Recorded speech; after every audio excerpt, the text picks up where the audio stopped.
Think about yesterday. What did you do? What did you think, feel, experience? Did you go anywhere? Talk to someone? What are you proud of? What do you regret? You can't answer any of these questions unless you draw on a fundamental aspect of humanity, memory. Memory isn't just about one individual. There's also collective memory, where civilizations, nations, and cultures share stories, aspirations, and a past. Memory shapes us. We are not atomized blobs with no past and no heritage. The past may not define us, yes, but it certainly won't leave us alone. Here's the memory studies, a dynamic field in understanding both collective and individual memory. In this video, I will explain what memory studies is, why it matters, and how it incorporates aspects of both the arts and sciences. I'm Madeleine Rose-Jones, and I study history, literature, and culture. Welcome to Snowy Fictions. What is memory studies? Memory studies is an interdisciplinary field covering history, medicine, literature, religion, anthropology, neuroscience, psychology, and music. It explores the multifaceted nature of memory, examining how individuals, societies, and cultures remember, forget, and construct narratives about the past. Therefore, we see a keen interest in memory, whether individual, collective, or cultural. A scholar of memory studies will consider the many ways memory is formed over time and the brain's ability at recalling previous events and memories. Of course, memories can also be altered, changed, and manipulated. Such is the nature of memory. This, as a result, is of keen interest to those studying memory. Memories alone may make flimsy evidence and are obviously not a physical source, like a manuscript or a coin from Byzantium. Historical inquiry can help here for accuracy with a careful look at primary and secondary sources. A woman, for example, may have dreamt about going to a Venice carnival, but if she describes the dream in a letter to her husband, that could work as a source in helping to understand memory. When contextualized with other letters from other women, a historian may discover the cultural and collective patterns occurring. Here, memory studies may uncover truths about human nature or a particular group of people or demographic. Yet, on a collective level, memory studies becomes even more fascinating. Ideas of collective trauma and suffering are embodied deep within the discipline. That's why legacy, the aftermath which refuses to leave, gives weight to memory studies, whether it is a world war or a single paragraph in a religious text. Some scholars of memory may act like doctors and take on the self-righteous duty to fix bad or poor memories. There's certainly a bleak passiveness to memory studies. Humanity, regardless of the era, will always succumb to the past. The cliché about not letting the past define your future sadly applies here. Scholars in memory studies ought to strike the ideal balance between circumstances and personal agency. This is particularly urgent when themes of trauma and identity come about, as controversial as they are. That's why scholars of memory have a responsibility to not become overtly authoritarian or controlling about how others use and incorporate memory into their lives. Arts versus science. In the first part, I noticed the interdisciplinary nature of memory studies. It's not a field that belongs solely in the arts or sciences. Someone who is more equipped at STEM may encounter cultural or humanities-based sources.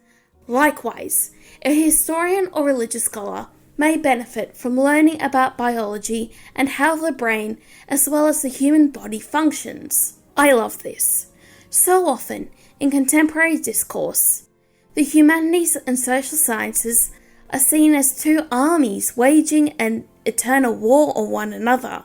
It's not uncommon for students, whether in high school or at university, to refer to themselves as scientists or humanities scholars.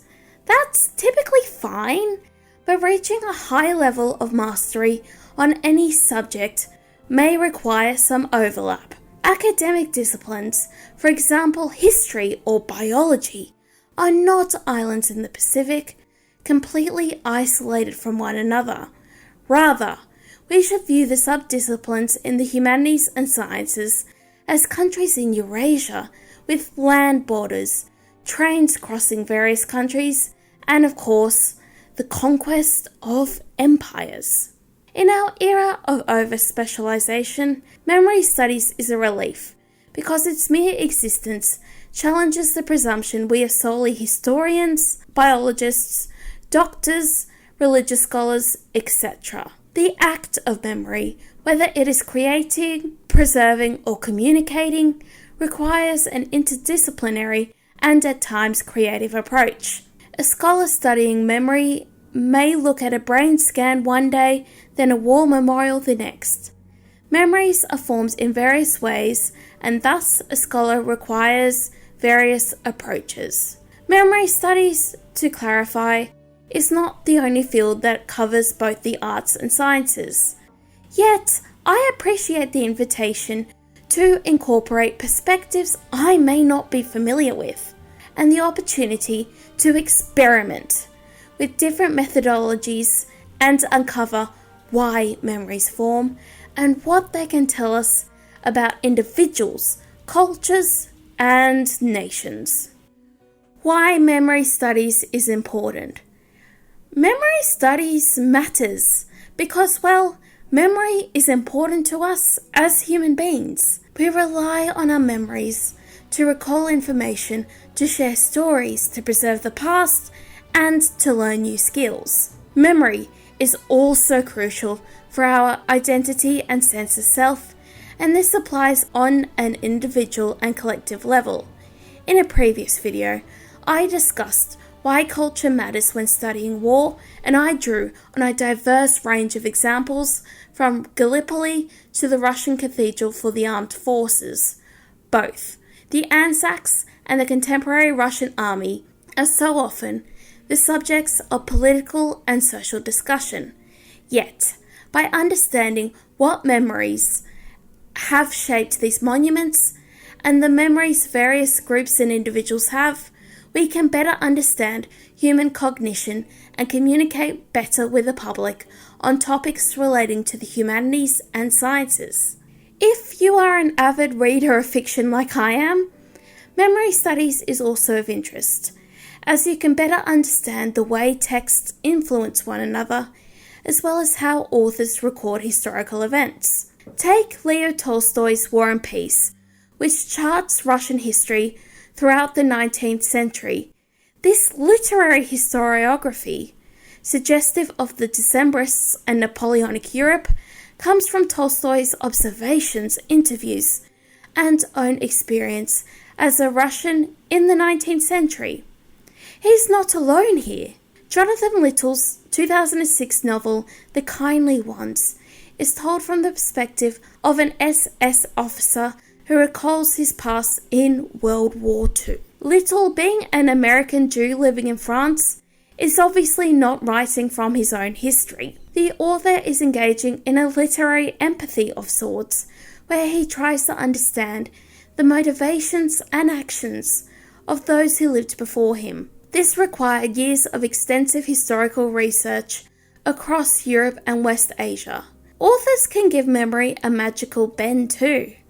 Salman Rushdie's Midnight's Children is an incredible example of this, where post-partition India is channeled through magical realism. The movie Big Fish is also a creative look at memory as well. The point I want to make is there is a place for historians, literary scholars, anthropologists, biologists, religious scholars, and neuroscientists in memory studies.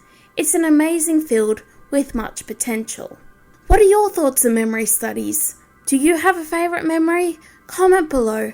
I'd love to read your thoughts, and if you'd like, subscribe for frequent videos on history, literature and culture. I'm passionate about sharing the humanities with a wide audience. Regardless, thanks for watching, and I will see you soon.